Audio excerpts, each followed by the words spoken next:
Hi, Mark. There we go. Hi, everyone. Good afternoon. I'm sorry to interrupt all the lovely conversations that you're having at your tables, but we are really excited to get our programming underway. Happy President's Day, I would say to those who celebrate, but clearly all of you do because you're here today. So happy President's Day. We're glad that you're choosing to engage in more than just the online shopping sales that certainly are out there as well. But thanks for being here to share with us in some history and certainly some commentary that will give us pause and help us think about how we're showing up as humans and as citizens these days. My name is Megan Radecki. It's my pleasure to serve as your director here at the Hauenstein Center for Presidential Studies at Grand Valley State University. And I'm thrilled to see such a great crowd today. We want to start by giving a special shout out to Laker Food Co. and Conference and Event Services, our colleagues who put on this lunch.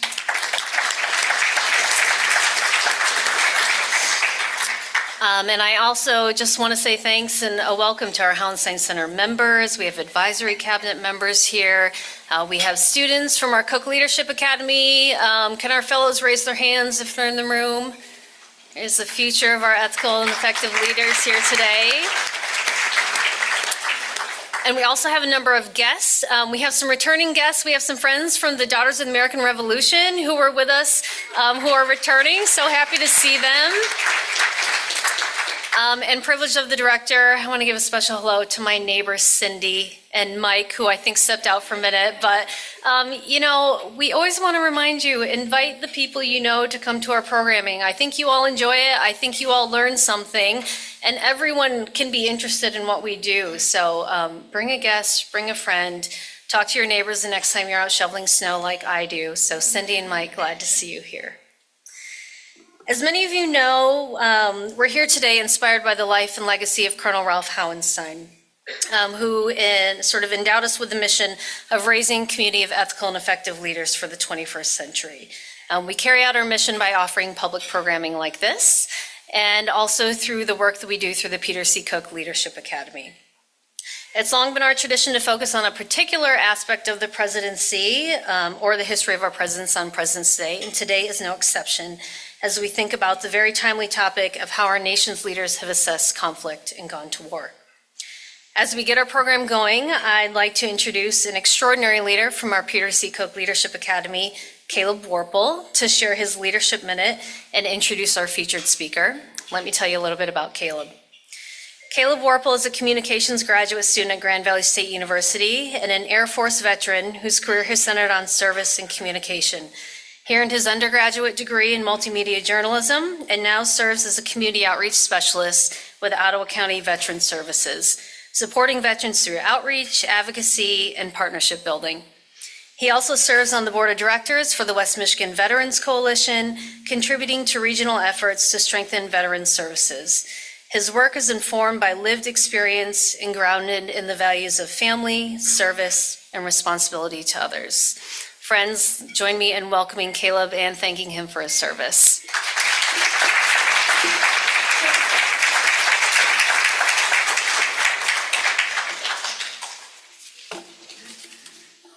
Thank you. The American experiment has always depended upon leaders willing to shoulder responsibility in turbulent times. From our nation's earliest days, American presidents have faced defining moments that demanded courage over comfort. Whether it be war, economic upheaval, global instability, or civil unrest, the presidency has always required action, and with it, clarity, steadiness, and strength. But leadership isn't just confined to the Oval Office. It's often forged in adversity, in times that test us beyond what we know is possible. When I was 25 years old, I was serving in the United States Air Force, and I was living my dream as a military journalist. I was jumping out of airplanes, interviewing generals, and witnessing amazing military operations all across the world. Unfortunately, after I just got married 4 months earlier, my dreams and my confidence came to a screeching halt when I was diagnosed with a rare form of stage 4 cancer. The future I had carefully mapped out instantly became unknown. My own courage and strength were pushed nearly to the brink of death. Becoming a leader for myself was no longer a choice, it was a requirement.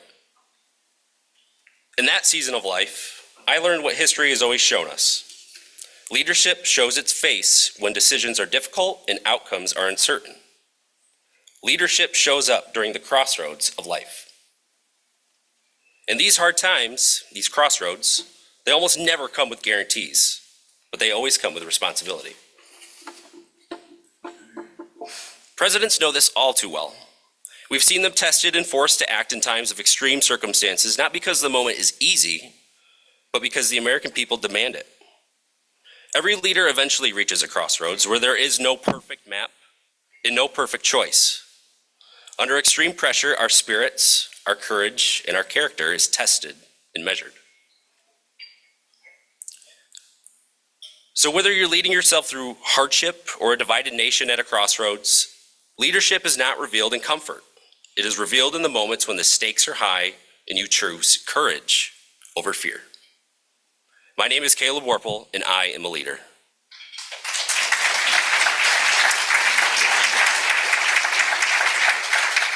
And now it is my pleasure to introduce our guest speaker and offer a brief biography. For more details about our guest speaker, please check your program. Dr. Jeffrey Engel is the director of the Center for Presidential History at Southern Methodist University. Jeff is a frequent contributor on international and political affairs for media such as CNN, NPR, CNBC, and MSNBC, and the BBC. He is also the author or editor of 13 books on American foreign policy and the American presidency.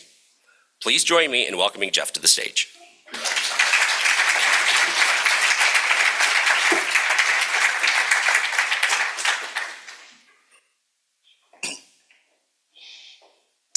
Well, good afternoon. Personally, I'd like to hear Caleb talk more about leadership. That was really good. Thank you for the introduction. Thank you, Megan, for the opportunity to come back again. This is my second time here at the Hauenstein Center, and it's all the more impressive, and I am so deeply impressed by your Koch leadership program that, to be honest, I've stolen it. We've tried to set up a similar thing in our university. It's not nearly as big or as impressive yet, but thank you for giving me the opportunity to show the highest form of flattery, which is copyright theft. So, thank you. Happy President's Day. You know it's President's Day. It's difficult because the room is so long, but I want to point out to those in the back that I am wearing my Abraham Lincoln socks. And there's a sad point to be made about this, because if you buy, and you can get them online, I encourage you, if you buy your own presidential series socks, you will find that the presidential series socks that you can most easily find on Amazon include Abraham Lincoln, George Washington, John Kennedy, and Benjamin Franklin.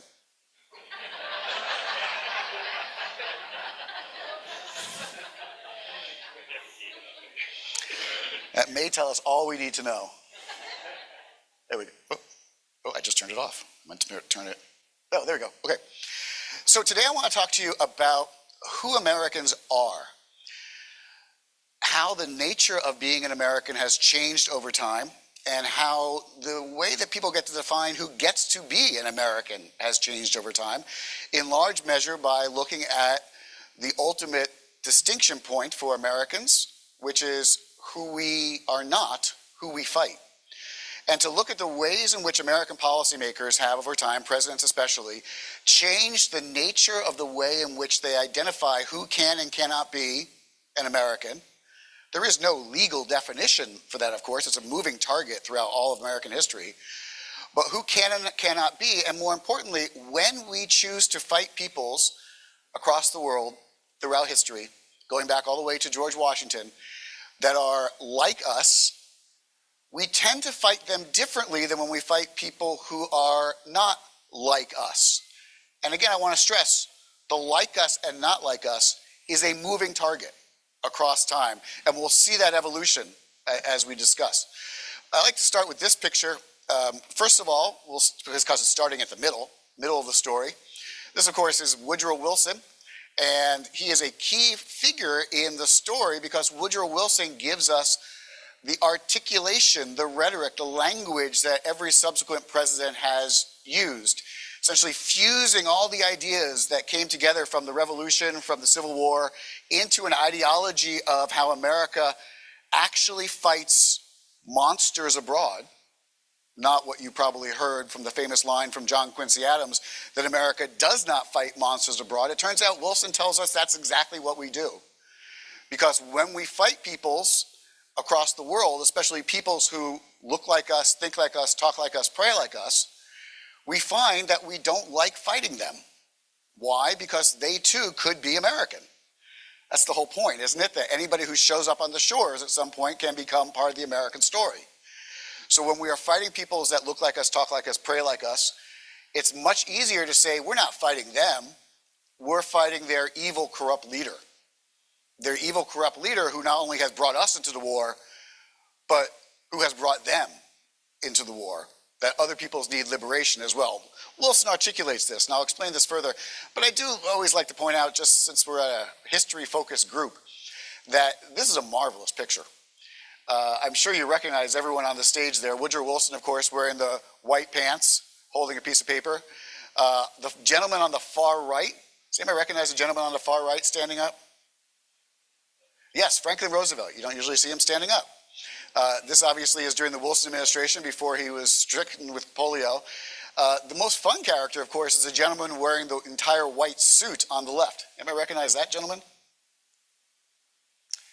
That's William Jennings Bryan, multiple-time Democratic nominee for president, never won obviously, and was Secretary of State for Wilson. Now, I just want to give you one factoid that you can impress your friends with at your next dinner party, which is that William Jennings Bryan was, in fact, the single least popular Secretary of State in American history among foreign diplomats stationed in Washington. Why? I'll say it again. The least popular Secretary of State in American history among foreign diplomats stationed in Washington. Why? Anybody know? He was a teetotaler. Remember, he's the guy that was really big in the Scopes monkey trial, very fundamentalist, and he decided it was a good idea to ban alcohol from all diplomatic functions. Now imagine you are the French ambassador, and you are resigned to have to go to Washington, D.C. for a few years, and now you're told you can't have a drink? Not a popular guy among them. They were very enthused when he resigned. But that's not what we're here to talk about. We're here to talk about the fact that this is the world that Woodrow Wilson and William Jennings Bryan inherited in 1914, when, of course, World War I breaks out in Europe, and Wilson's first declaration for the Americans for World War I broke out in Europe was that we were going to be neutral. He said neutral in thought and in deed, that the old world is having its convulsion as the old world does from time to time, and we in the new world are just so glad that we're far away. Now, the standard reason why Wilson said that is because he believed it. Okay, fair enough. There was also a good practical reason why Wilson said this, which is that Wilson comes from Scotch-Irish stock. Many of the people in his country, of course, come from British or French stock. But it turns out that a large percentage of Americans come from German stock. Perhaps this isn't a surprise to you. Maybe this probably is many people of your heritage. But at this particular moment in time, in the early 20th century, we are just at the end of the single greatest wave of immigration in American history. Starting around 1910 to 1914, there are massive influx of people from throughout the world, throughout Eastern Europe in particular, but also throughout Central Europe, from Austria, from Hungary, people who spoke German predominantly. So if you went to places around the country, Pennsylvania, I don't know, Michigan, you are likely to find a high percentage of Germans. In fact, if you went through Pennsylvania or Central Texas in this time, you are probably better off not speaking English if you want to get anything done, because nobody else around you would have spoken English. So you can see that Wilson immediately has a problem. As the war develops, you know this story, obviously, we wind up going to war with Germany in 1917.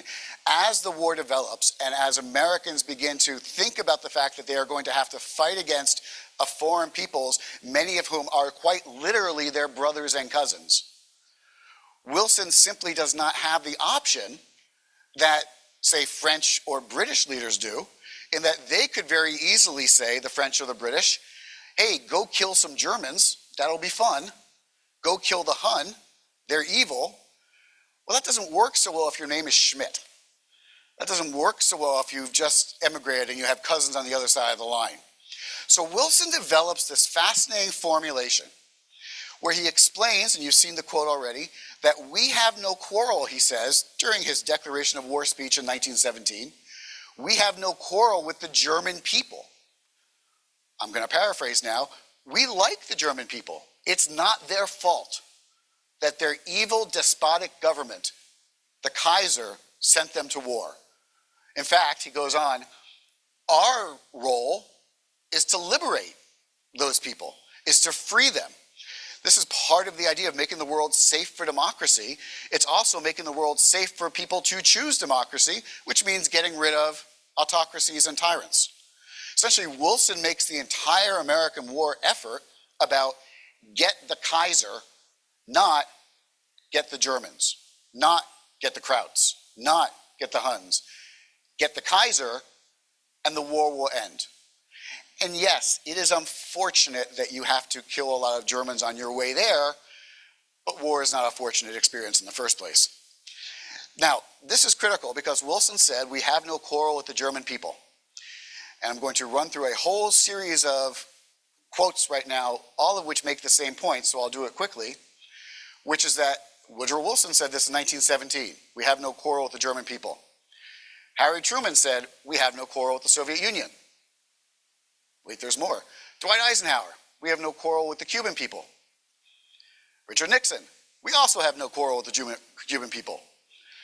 John Kennedy, we have no quarrel with the Cuban people. In case you're wondering if this is out of order, it's not. That was when Nixon was vice president. We can keep going. We have no quarrel with the people of Iran. We have no quarrel with the Soviets, Ronald Reagan told us. We have no quarrel with the people of Iraq. Get used to this phrase. We have no quarrel with the people of Iraq because we had 4 presidents in a row say we have no quarrel with the people of Iraq, including Bill Clinton. Though at this point, I'll point out he also said it about Slobodan Milosevic. Iran, Donald Trump even in 2020. And in fact, we want you to have a great future, he said, Donald Trump, to the Iranian people. After a series of presidents said we have no quarrel with the Iraqi people. This is even something that has infused our current politics today. The previous Secretary of State, Secretary Blinken, said we have no quarrel with the Russian people, talking about Ukraine, of course. And Marco Rubio, though he said it, I'll grant you, as when he was a senator, also said we have no quarrel with the Russian people. Now, you can say, what does that mean? The word quarrel is one I'd like you to think about for a moment, because I'll ask you, just in your own daily lives, when's the last time you used the word quarrel? I would argue probably not, ever, or at least not in the last half century or so. It was very popular, by the way, in the 1960s, as we see from Muhammad Ali, but it's fallen out of favor. Which is why when you go back and think about that long list of presidents I just mentioned that say we have no quarrel with, I want you to start using that sentence in your own mind in that president's voice. Let's pick one at random. George W. Bush. I work with George W. Bush. I like George W. Bush. I will tell you, his friends will all tell you that words are not his friends. Rhetoric was not his forte. George W. Bush does not use the word quarrel in regular conversation. So why then did he use the word quarrel again and again and again in his speech writing? I argue it's because American speechwriters know and policymakers know they have to hearken back mentally, rhetorically, emotionally, back to this earlier formulation to help Americans understand exactly why it is that they're fighting people. And this formulation actually goes back to our founding, actually goes back to the American Revolution, goes back to a couple of documents that are critical, the first being the Declaration of Independence. Now, we are coming up, as you know, this year on America 250. That's obviously 250 years since the Declaration. I gotta tell you, you wanna cause a fight among historians? Ask a whole bunch of historians, when should we start dating American Revolution? If you ask me, I would say we're already late. I would have said 1775. I would have said Lexington and Concord. Once you're already shooting at each other, you've got a revolution going on. George Washington is commander of the Continental Army months and months before the Continental Army is an independent army from Britain. You know this story, but it's key to remember how it was that the Declaration was formed, because the Declaration was designed not only to say we are independent, but more importantly to say why. A decent respect for the opinions of mankind says we have to tell you why we are doing this. And after you get past what is essentially the throat-clearing part of the Declaration, you know, that's the part you all know, the part about all men are created equal. Many of you could probably quote that entire paragraph. That's a very small part of the document. The real important part of the document are the list of 40 and so different individual charges against the King of England. In fact, we know this because the document actually says he has done this. He has brought the Indians against us. He has destroyed our courts. He has violated our English rights. Why he? Well, because the whole point behind the Declaration was to say the purpose of government is to take care of the people. Whether you're an autocracy, a monarchy, it doesn't matter. That's the purpose of a government. And you recall what the opening lines say. When a people decided government is no longer serving them, they have the right to find something new. Well, in order to demonstrate you have the right to find something new, you have to demonstrate who it is you're fighting against. Well, you've got to get rid of that king. It's not that the British people are causing us trouble. It's not even that Parliament is causing us trouble. Though in truth, it was Parliament that was causing us trouble. It's not even that Parliament is causing us trouble, it's he. He.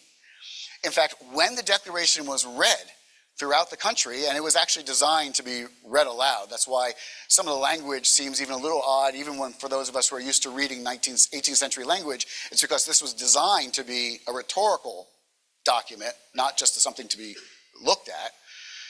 When the Declaration was read, the people at the time knew exactly what it meant. How do we know this? Because of how they reacted. For example, when George Washington read the Declaration of Independence to his troops who were stationed in New York at that time, New York City, which they were about to lose to the British, by the way, in a few weeks. When he read that to them, he said, I want you all to remember that now you are agents of an independent state, his soldiers. An independent state that needs respect around the world. So I ask you to act in a respectful manner. Now, who here has been around soldiers? They acted in a very respectful manner until General Washington had left the scene. Once he walked off the stage and went back to his tent, the riot started. A literal riot in which, among other things, they tore down the massive, beautiful Romanesque statue of King George III that was down by Wall Street in Lower Manhattan, and did what any reasonable people would do with it. They burnt it, they melted it down and turned it into bullets so that the metal from the king would actually be fired into the king's subjects. And in fact, training manuals for American soldiers at the time instructed them specifically, when you aim your rifle, aim at the king. Now, it's important to note, most people didn't really aim their rifle at the time. You were kind of firing that away. But nonetheless, the idea was essential that you are fighting against the king. You can tear down his statue. You can tear down his picture because you are not fighting against people who are like you. People who are literally your friends, neighbors, and relatives. Remember, the better way to understand the American Revolution from the time period that it existed is not as a revolution, but rather as what it really was, which was an ugly civil war. Now, historians have changed their opinion on this over time. It used to be that they would say about 1/3 of Americans were in favor of independence, about 1/3 were in favor of staying with Britain, and about 1/3 were just trying to get through the day. They've actually really reassessed this in the last generation. Now, the smart historians on this tell me that about 1/5 of Americans were actually interested in independence. 1/5 of Americans were interested in staying with the king. 3/5 were just trying to survive to the end of the day. And if you stop and think about our own politics today, that kind of makes sense, don't you think about it? I mean, the extremes on both sides run things, and most people in the middle are just trying to figure out how to pay for their groceries. So consequently, the people who you might find on the other end of that fight were quite literally your neighbors, your friends. At the very least, they were people who, if they're a British soldier, was very likely to have been someone that could have been you. In fact, it's not uncommon, quite common in fact, for British soldiers after they do their time in the colonies to decide, I like it here, I'm going to stay. The commander, for example, of the American expedition to take Quebec, the failed American expedition to take Quebec. One thing you learn about 18th, 19th century American history is we've been trying to invade Canada a lot. You know that up here in Michigan. It never works out. Not least because usually the Americans decide that let's start this expedition usually in late October. What could go wrong? The commander of the American force there at Quebec had been a British officer. George Washington had fought under the British flag. So the idea that you were fighting against your countrymen, your fellow person in the American Revolution was ingrained, embedded in the entire conflict. In fact, it gets even worse because who does the British king decide when he doesn't have enough soldiers of his own to send? Who does he decide to hire instead? You all know this, the Hessians. Where are Hessians from? Germany. They are hired mercenaries of the German king, which means George Washington consistently said over and over again to his subordinates, when you meet German troops, don't shoot first. First, ask them to join, because many of them will. In fact, if we can just sort of smuggle in, as they did, smuggle in a whole lot of propaganda into the Hessian camps, pointing out that in 1776, 77, 78, the deal gets better and better and better each year. Essentially, the bounty that you could get if you were a Hessian soldier and you decided to switch sides kept getting larger and larger and larger. So that thousands of Hessian soldiers actually wind up going to the other side rather than fighting. Why? Because there's a large German population already in the middle colonies especially, already in Pennsylvania. Now, I do have to point out, when we start to think about who can and cannot be an American, remember this is always a contentious issue. George Washington made the point that, well, if we have German troops and we're fighting German troops, we can get them to become Americans. The aforementioned non-president Benjamin Franklin thought this was a terrible idea. Why? Because he says, Germans aren't good people. Germans can't be good Americans. For one thing, you know they speak German.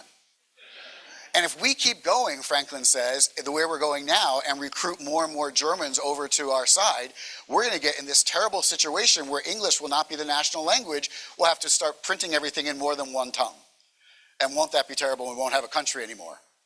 And I bring that up because if I do a poll, I think most people would say, could someone be an American if they are descended from Germans?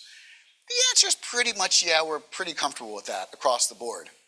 Just so you know, Ben Franklin, again, not a president, Ben Franklin would have disagreed with you. Which I bring up to say that this notion of who can be an American is always a contentious idea, even among people who are working for the same cause. So Washington says, we want them to join us. Now, why does this matter?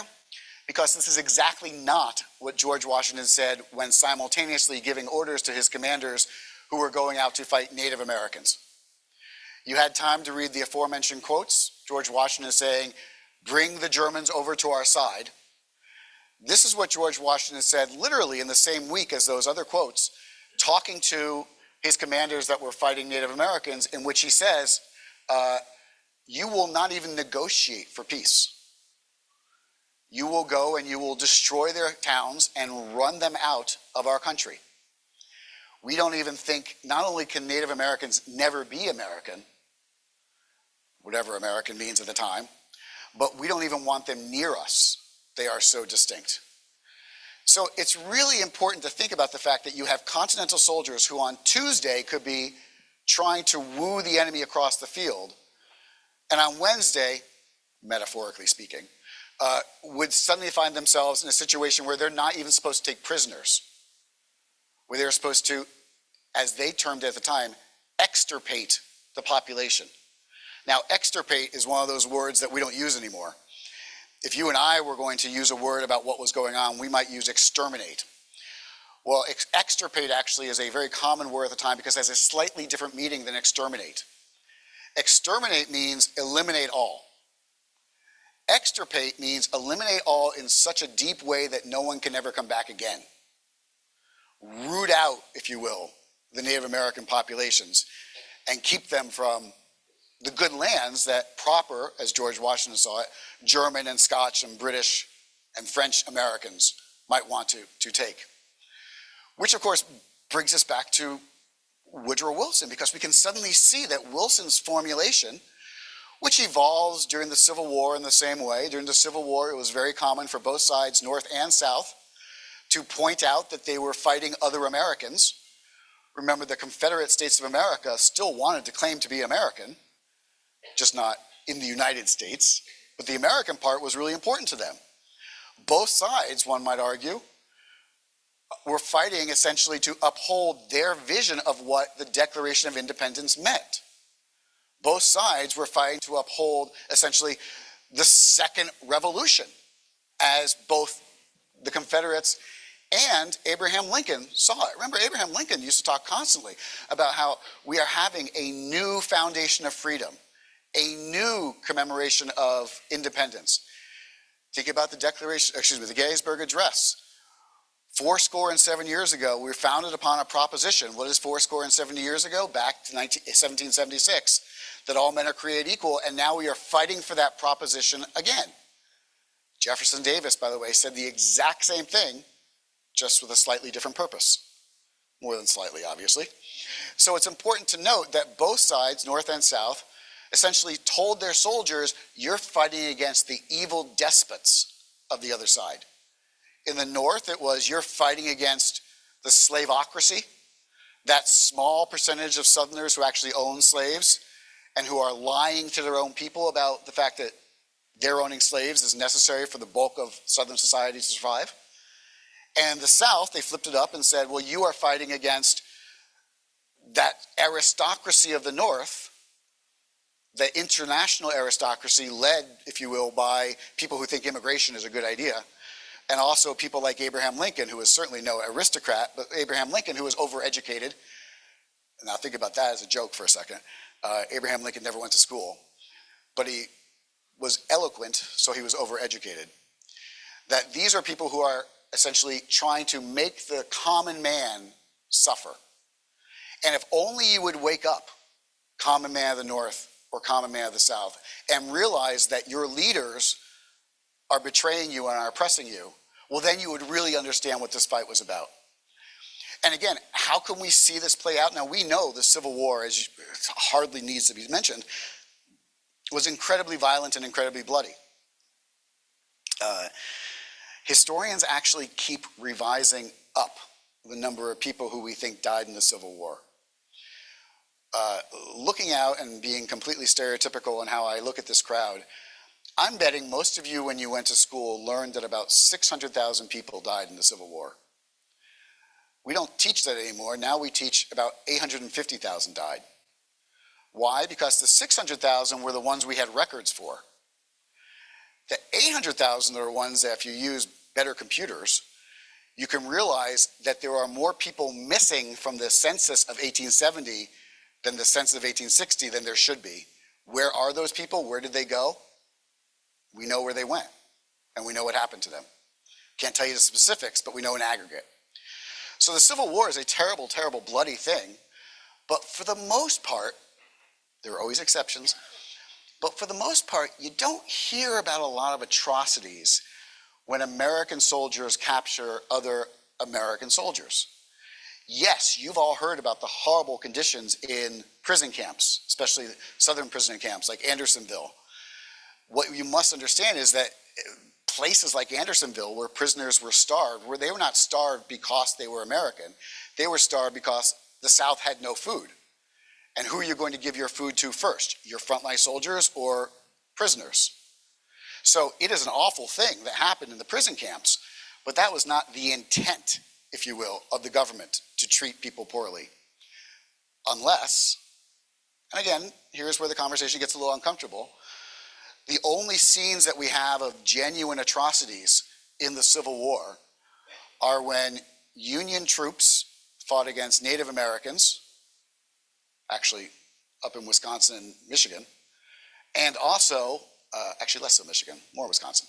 I went to school in Wisconsin, so it's our fault. But also, and more importantly, when Southern troops came upon African American troops in the Union Army, they were not taken prisoner. Then it became a conflict of extirpation. The idea being that even as the two sides in the Civil War fought against each other, they still understood this basic idea that who can be an American is a malleable concept. Even when we don't entirely know who can be an American, we know who can't. And for the South, that was African American soldiers carrying weapons. They were not taken prisoner at all. And by the way, they learned very quickly not to take prisoners themselves. So when we think about the great massacres, atrocities, barbaric acts of the Civil War, scratch the surface a little bit and you'll find out, no. It's not that 6,000 Union troops were killed, it's that 6,000 black Union troops were killed, et cetera, et cetera. And Wilson, as I mentioned, articulates this in the best way, with the have no quarrel. And we can see American policymakers and American propagandists use this rhetoric explicitly. For example, some World War I posters, who are we fighting against? We're fighting against the Kaiser. You would not see this picture in Britain. You would not see this picture in France. In France, the poster would have said, kill the Hun, kill the crowd. Here, it's get the Kaiser. I love this one. Stenographers, the Kaiser is afraid of you. I'm not afraid of stenographers, but okay. Uncle Sam, stamp out the Kaiser. Again and again and again, same idea. To hell with the Kaiser. Again and again in these posters. Pershing's Crusaders. And look who could be in Pershing's Crusaders. Especially look at the right side image. It's difficult perhaps if you're too far away from a screen to see, but that's essentially a list of different kinds of names of people who could be American, according to the artist, but I think also according to general conception. There's a wonderful moment, both heartwarming, heart-tearing, and also fascinating for historians, after World War I, when if your son or husband or loved one passed away on the battlefield in World War I, you had two options. You could either leave the body with his comrades over in France, or the government would pay to have the body taken home so you could bury that person at home. About 50% of the people chose each one for their loved one. Of those whose sons and family members and friends, well, sons in particular, remained in France, the US government in the early 1920s developed a program where they would take mothers of fallen soldiers from the United States back to France to visit the graves of their fallen soldiers. It's the Gold Star Mother program. On those ships, they needed 21 different languages to be translated because there was no guarantee whatsoever that the mothers of American soldiers who died would be able to speak English because of those great waves of immigration. Now, speed things up a little because I want to make sure that we have time to fully digest the argument and also Q&A more importantly. Same thing happens in World War II. Franklin Roosevelt can't go out and say, let's go kill some Italians. 20% of Americans are Italian at that point, at least in heritage. He can't say it to Germans, same thing. So he has to say, we must fight against Hitler and Mussolini.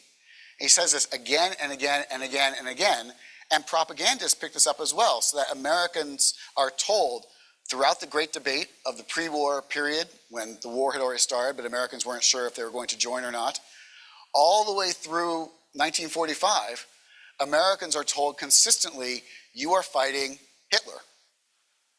It's usually, you are fighting Hitler and Mussolini. But Hitler's the bad guy. He's the chief antagonist.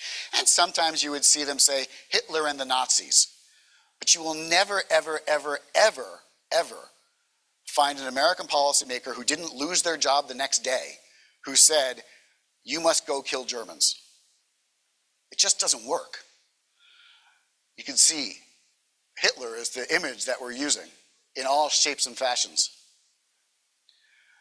Hitler has committed these crimes. I ask every German and every man to stand up against Hitler. We are like literally fighting for your liberation, don't you know? More and more, I'm going to jump ahead just to make sure we get to the point. This is not the way that the war against Japan was portrayed. Every time that you see Franklin Roosevelt, and you've already seen a couple already, talk about fighting Hitler and Mussolini, he will say, our fight is against Hitler, Mussolini, and the Japs. Why? They're not considered to be part of the American image at that time. And we know this, obviously, we all know this story, that Japanese American citizens were in fact interned during World War II and removed from the general population. Just for some context, there's about 140 million people in the United States during World War II. There's about 10 million people who can claim German heritage.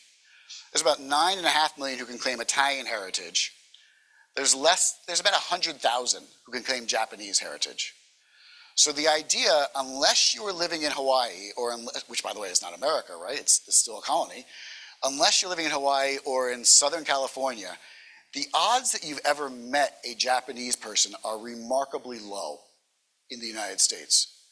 So it's really not hard for policymakers to get people to believe that we are fighting an enemy other. And you all know from your World War II studies that the war in Japan, against Japan, becomes, frankly, a war of extermination in a way that was never the case in Germany. Now, I want to be clear when I say this, because I don't want to suggest that the war against Germany was somehow nonviolent. Obviously, we know the horror of the combat itself. We know millions of civilians were killed, sometimes intentionally, sometimes inadvertently. We know cities like Dresden and Hamburg were intentionally firebombed. And we can tell ourselves mostly by the British, but the Americans played their role too. So please don't for a moment leave here thinking I'm saying Americans fought with petticoat gloves when they fought in Europe. Not the case.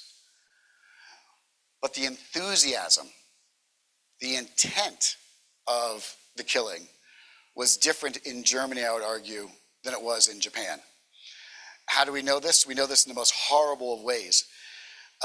It was very popular, forgive me, I hope everybody's done eating. It was very popular in the Pacific for soldiers to bring home or send back to their loved ones battlefield artifacts and relics.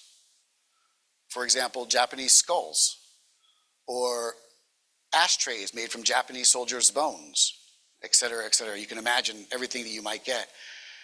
Life magazine has a famous portrait of a woman with the beautiful skull that her boyfriend from Guadalcanal sent her. And she's writing a thank you note to him in the picture. You just can't fathom that at the time if it was a German soldier.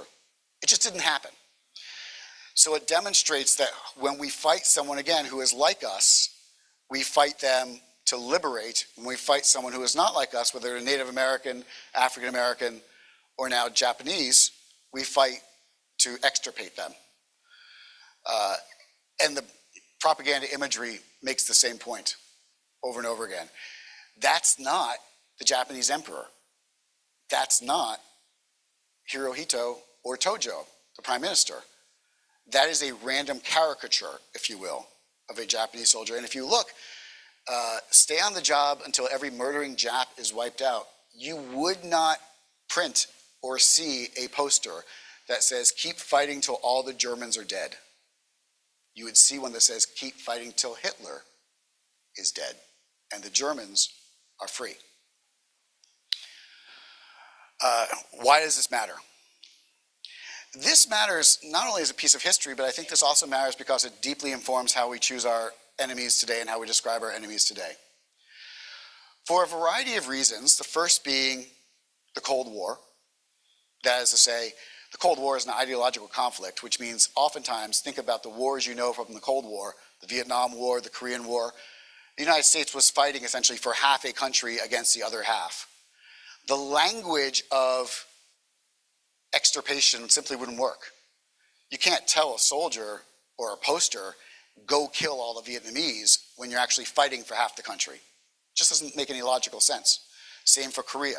Similarly, you have the fundamental problem that we are living at this point in a post-Holocaust experience when the language of extirpation was simply not fashionable anymore. We're living through the civil rights movement at this time, where the language of racial preference is not fashionable anymore. So I argue that American policymakers from the Cold War until yesterday have increasingly come to use and internalize this language of personified war.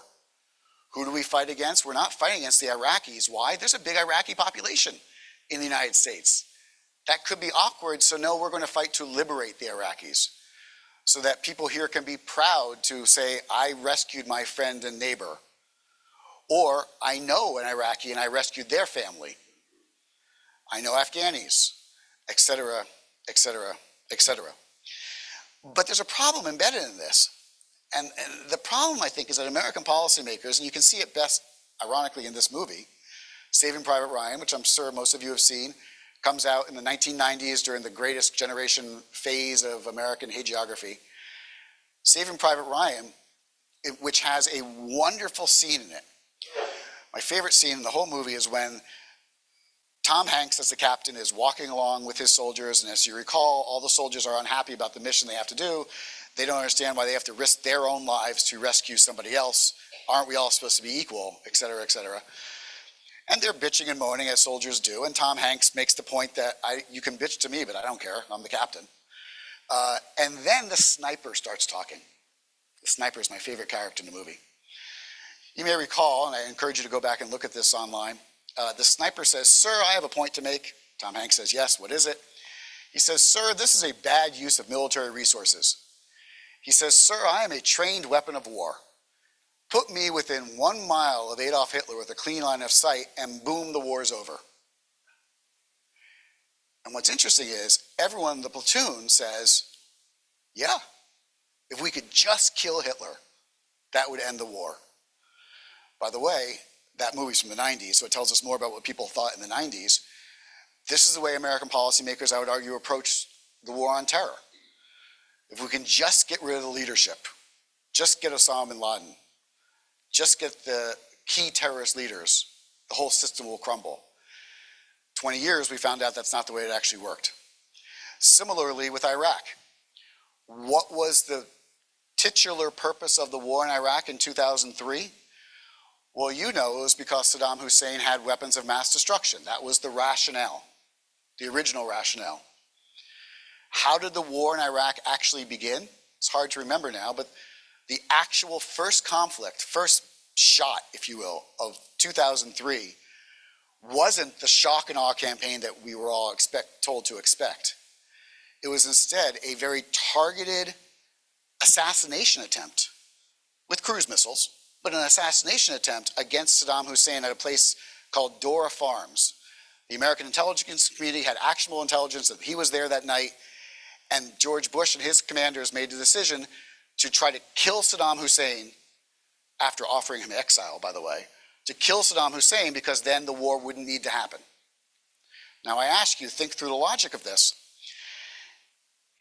If you're going to war because of the existence of weapons of mass destruction, and Saddam Hussein is the guy who controls the weapons of mass destruction, and you're really worried about weapons of mass destruction getting in the hands of terrorists, I would argue the last thing you should do is kill the guy in charge of the weapons of mass destruction.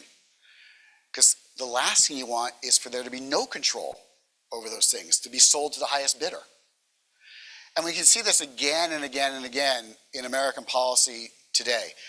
When we hear people talk about Vladimir Putin, that if only we could get rid of Vladimir Putin, the war would end. Well, I gotta tell you, history suggests whoever comes after Vladimir Putin is likely to be worse than Vladimir Putin. If only President Trump told us just in the last few weeks, if only we could get rid of the mullahs in Iran and get rid of the Ayatollah. The Iranian people are our friends, he said. Now, President Trump is at this particular moment, as you know, amassing a massive naval armada in particular off the coast of Iran. In one hand, he says, because we're worried the Iranians are going to redo their nuclear program. But he has in weeks past said he's going to attack the Iranian regime. Why? Because they fired on their own people. That sounds a lot like the Declaration of Independence logic. Now, I'm not here to suggest that President Trump was up one night reading through the Declaration of Independence and said, aha, here's a rationale. I'm here to tell you that the rationale has become deeply embedded in how Americans think about their policies, how Americans think about their foes, which is why we see policymakers using the word like quarrel. Policymakers know that they have to draw upon deeper themes to justify American action using language and ideas that aren't necessarily innate to them, but that have a longer history. So if I say we have no quarrel with the world, we have no quarrel with a foreign foe, I know Americans will say that sounds about right. Anyone could be an American if they get here, so therefore anyone around the world must also be American quality, if you will. Again, that's a movable target argument that is under a lot of stress today as well. But traditionally, in the last 45, 50 years, that's been the argument. And therefore, all we need to do is remove tyrants from the world. And it's a really nice sounding theory, but I think we have forgotten as a people, as a political leadership, as a military leadership, and as voters, we have forgotten that, in fact, that's not the way the world works. That was originally rhetoric to convince us that it was okay to do the terrible things that war requires, yes, to convince us that it was for a higher purpose. And that higher purpose has begun over time to affect, dilute, and catalyze American policy and action in ways I think are deleterious for our country's future. I thank you for your time.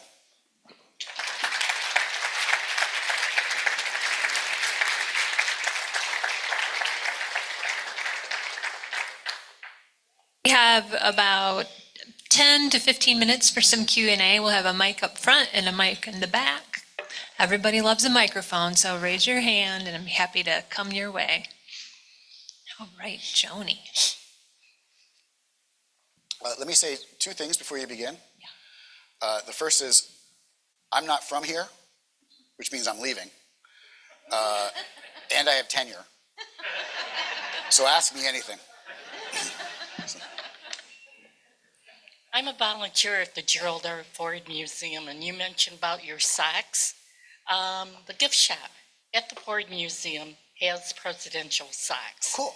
Who do they have? You don't have to do Amazon. How many? Who do they have the whole 47? No. I presume there are Ford socks. Oh, that's cool. I have to say, I have a whole lot of Bush 41 socks because he liked wearing socks, but I don't have any Barber socks. All right, well, here's your sock people afterward if you want to chat with them. What else do we have out there today? Oh, back there, Kate, if you want to go, then we'll come over here.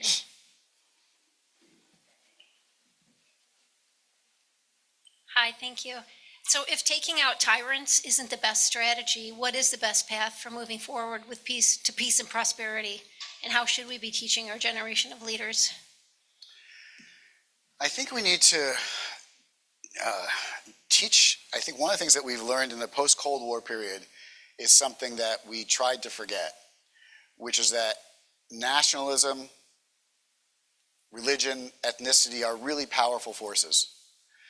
So when we hear policymakers, as they did in Iraq, as they did in Afghanistan, as they are doing currently in Iran, saying the people will greet us as liberators, the people will greet us with candy and flowers, I think that the history suggests that that's actually not true. Iraq, obviously, we knew did not turn out as promised. Neither did Afghanistan. We should not be surprised that the Russian people, however much we can see from the outside that they are being manipulated and oppressed, the Ukraine war is not officially unpopular in Russia. Now, it's hard to know public opinion in Russia, but we haven't seen massive protests. We haven't seen massive anger in Russia. That tells me that the Russian people, if given the choice between their country or our country will choose their country. And by the way, you can see this in all kinds of places. There was just a spat this last week in Israel. Israel, which of course is arguably the Trump administration's most stalwart ally. I don't know if this was big news in the Israeli press. It probably didn't make much news here. But Donald Trump insulted the president of Israel. Remember, Israel has a prime minister system. They also have a basically ceremonial president. That's the way most countries do it, by the way. That person greets the basketball team when they win and cuts ribbons. But it turns out in Israel, that person also is the final person to sign off on pardons. And Donald Trump said the president of Israel, I think he actually used the word loser. He said the president of Israel is a loser because he hasn't pardoned Netanyahu yet. And there is no country in the world, I would argue, that is more pro-American right now than Israel and more pro-Trump than Israel. And yet people were screaming their heads off. That man just insulted our president. Even if we like him on every other day, you don't insult our president. So that's the way in which I would like people to think about the world, that yes, there are evil people in the world, and yes, there are evil despots, and despots need to be removed. But let's not think that that's the only solution to our problems. As a former newspaper publisher, I want to make an observation and then ask the question. So in your opinion, does a 24-hour news cycle and social media fundamentally change how presidents can define their enemies compared to when there were controlled press briefings? That's really the observation that I see going on. But the question is, in an environment where inflammatory rhetoric travels at light speed, how does a president, how does an administration make a prudent assessment that they can say, this is our enemy now, and still have the country get behind them? Well, let me answer the second one first. And it's not going to be a satisfying answer, because I think the answer is to say that what we should be doing overall is toning down the rhetoric and not suggesting to the American people that military solutions are easy. Or more accurately, over the last 30-odd years, we've essentially, as a country, diminished every other kit in our international policymakers' toolkit except for the military option. So the first thing I would do if I was a president would be to say, we need to negotiate, we need to talk, we need to work, and yeah, we'll drive the aircraft carrier up to your shore to get your attention, but our current president doesn't do a lot of talking that doesn't have the military leading, if you will. So how to get people to think about their enemies, I would like them to think that when we go to war, it's not going to be easy. And again, I'm not picking on President Trump. He is currently the president, so those are the most recent examples. President Trump has said repeatedly, we could take out that regime. It'll be easy. We can do X, Y, or Z. We are powerful. He even said it when he talked about taking over Greenland. You may recall, President Trump said, we have the force, it would be easy. No, it wouldn't actually, because day one might be easy. What happens when all the Americans are kicked out of Europe and you're not allowed to fly to Paris anymore? That's a problem. So day two is the problem. In terms of the first question, which was about the 24-hour news cycle, I think that the real problem is I don't have an answer. The real problem is I don't know what the hell to believe anymore. Because when I see something, my first reaction these days is, that can't be true. Sadly, it's often true, more often than not.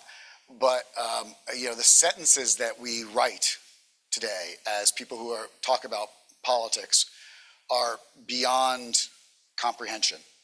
I'll give you a good example. I spent half of last year teaching in Vienna as a Fulbright scholar at the Diplomatic Academy in Vienna, teaching graduate students in international affairs, which was fascinating because teaching graduate students in international affairs during the first weeks of the Trump administration was really interesting, because they would come into class every day and say, everything that we learned in our other class is now wrong. And I would say, yes, let's talk.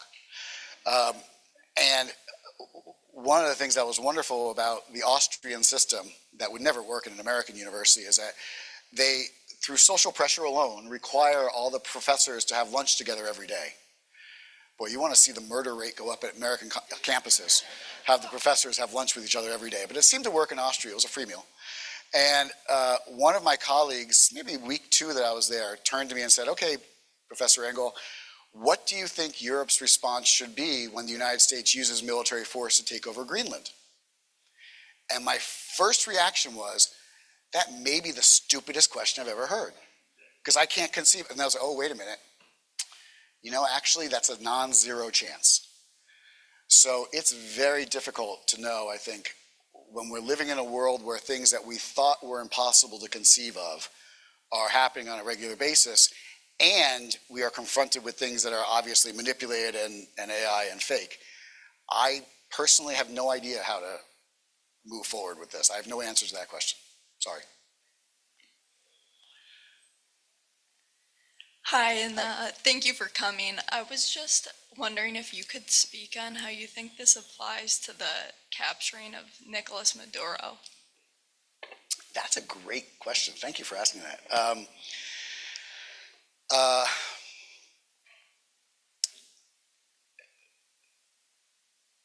The language that President Trump used to describe Maduro is exactly the same language, not surprisingly, that President Bush used to, President Bush first, to justify the capture of Manuel Noriega. That this person is an international criminal who's been indicted in an American court, therefore we have the right to get them. Now, by the way, interestingly enough, the person who wrote the opinion in the White House Office of Legal Counsel, if I remember correctly, was Bill Barr for George H.W. Bush, who of course goes on to do more things later. Most legal scholars say that's really a dubious argument, but let's put that aside.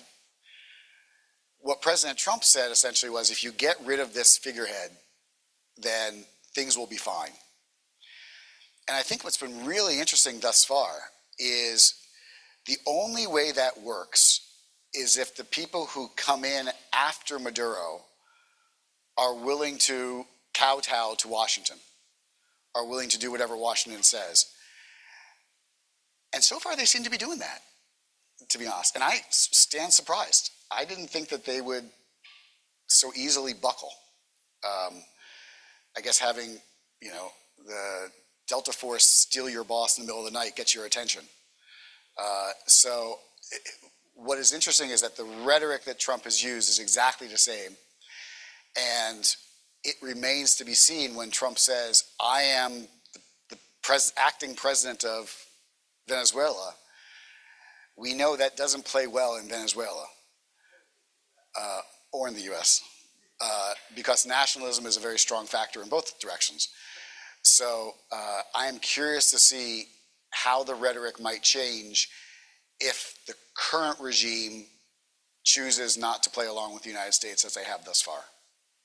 And we can certainly see this in the way in which the language of Americans justifying the destruction of boats on the high seas, which no lawyer will tell you is according to international law. No lawyer who shouldn't be disbarred will tell you is according to international law. That language is tied up to the idea that there are evil individuals who are doing things to Americans, in that case shipping in drugs. Once the regime decides to defend those people, as may often be the case, then we're going to see our rhetoric run directly against our reality. I'm afraid that's all the time we have for questions today. We've got a few closing remarks here from Megan Radecki. Thank you all.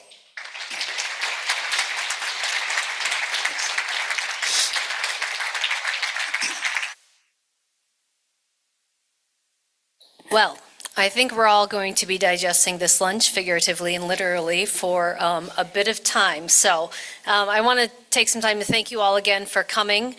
I'm reminded that Confucius says, study the past if you divine the future. And that's why we gather on days like this. And that's why we talk about these things and invite experts and colleagues and friends to come and open up our minds and our worlds to what has been and what could be. So thank you all for being here. I want to remind us all, our next event is on February 26th. Next Thursday, we're going to be talking about the idea of affordability. It's part of our Common Ground initiative. So we will have some guests from some national think tanks with us to discuss the concept, talk about what we see in America, and talk about causation, correlation, all that good stuff. So February 26th, be with us then. And aside from that, again, we want to thank you for being here. Invite your friends, tell others about it, and most importantly, think about these things, act on these things, and together we can keep moving our community forward. Thanks.